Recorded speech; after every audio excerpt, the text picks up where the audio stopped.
தமிழக கோவில்களில் ஏற்பாடு செய்யப்பட்டுள்ள நேரலை நிகழ்ச்சிகளுக்கு காவல்துறை அனுமதி மறுப்பதாக நிர்மலா சீதாராமன், அண்ணாமலை உள்ளிட்டோர் தெரிவித்த குற்றச்சாட்டுகளுக்கு அமைச்சர் சேகர் பாபு மறுப்பு தெரிவித்துள்ளார். கோவில்களில் சிறப்பு பூஜை, அன்னதானத்திற்கு தடையில்லை என்றும் தமிழ்நாடு அரசு தெளிவுபடுத்தியுள்ளது.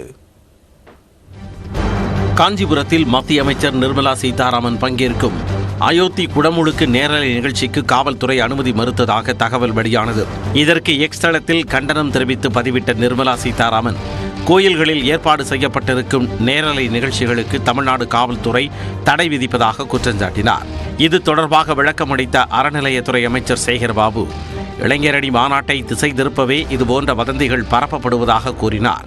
இந்த மாநாட்டினுடைய செய்திகளை திசை திருப்புவதற்காகவும், இறையன்பர்களுக்கு எதிரான இந்த ஆட்சி என்பதை போல் சித்தரிப்பதற்காகவும் இப்படி கங்கணம் கட்டிக்கொண்டு பொய் பிரச்சாரம் செய்வதை நாங்கள் வன்மையாக கண்டிக்கின்றோம். இதையடுத்து சேகர் பாபுவுக்கு பதிலளித்து எக்ஸ் தளத்தில் பதிவிட்ட நிர்மலா சீதாராமன், இந்துக்களின் வழிபாட்டு முறையில் மாற்றி மாற்றி இடையூறுகளை ஏற்படுத்துவதாக தமிழ்நாடு முழுவதுமிருந்து வரும் செய்திகளுக்கு முற்றுப்புள்ளி வைக்க வேண்டியது தங்களது கடமை என்று தெரிவித்துள்ளார்.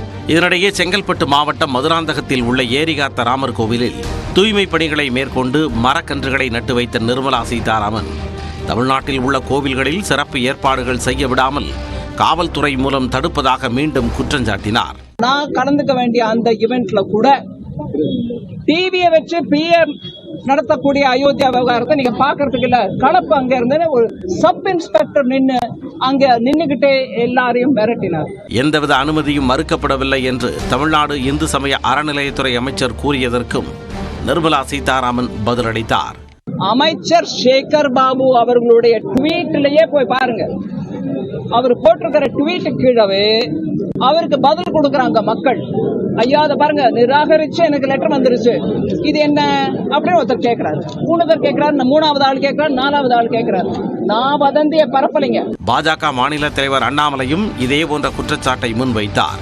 சென்னை விமான நிலையத்தில் செய்தியாளர்களிடம் பேசிய அவர், தமிழ்நாட்டில் அனைத்து கோயில்களிலும் தடையை மீறி அயோத்தி ராமர் கோயில் குடமுழுக்கு நேரலை நடைபெறும் என்றார். பாரதிய ஜனதா கட்சியை பொறுத்தவரை தொடர் தலைவருக்கு அறிவுரை சொல்லியிருக்கோம், எல்லா கோயிலையும் பண்ணுங்க, அனுமதி எல்லாம் ஒன்றும் தேவையில்லை, அவங்க என்ன ஸ்டாப் பண்றாங்க பாத்துக்கலாம். நாளைக்கு தீபாவளி கொண்டாடணும், பொது இடத்துல பட்டாசு வெடிக்கணும்னா அந்த ஊர்ல ஒரு இஸ்லாமியரும் கிறிஸ்தவர் இருக்கிறாங்க, அதனால கொண்டாட முடியாதுன்னு சொல்லி தமிழ்நாட்டில் என்ன புதுசா ஆரம்பிச்சிருக்கிறாங்க. அதனால நாளை தடையை மீறி இது நடக்கும். இதனிடையே அயோத்தி ராமர் கோயில் திறப்பின் போது தமிழ்நாட்டில் சிறப்பு பூஜை, அன்னதானத்திற்கு தடையில்லை என தமிழ்நாடு அரசு தெளிவுபடுத்தியுள்ளது. இது தொடர்பான செய்தி குறிப்பில் தவறான, உண்மைக்கு புறம்பான செய்தியை பரப்பியோர் மீது சட்டப்பூர்வமாக நடவடிக்கை எடுக்கப்படும் என்றும் எச்சரித்துள்ளது. திமுக ஆட்சியில் 1270 கோவில்களில் குடமுழுக்கு விழா சிறப்பாக நடத்தப்பட்டுள்ளதாகவும் 764 கோவில்களில் நாள்தோறும் அன்னதானம் வழங்கும் பணிகள் நடைபெற்று வருவதாகவும் தமிழ்நாடு அரசு விளக்கம் அளித்துள்ளது. இதேபோன்று பொது இடங்களில் அயோத்தி குடமுழுக்கு விழாவை நேரலையாக ஒளிபரப்பு செய்ய அனுமதி பெற வேண்டும் என அறிவுறுத்தியுள்ள காவல்துறை, முறையாக விண்ணப்பித்தால் பரிசீலனை செய்து அனுமதி அளிக்கப்படும் எனவும் தெரிவித்துள்ளது.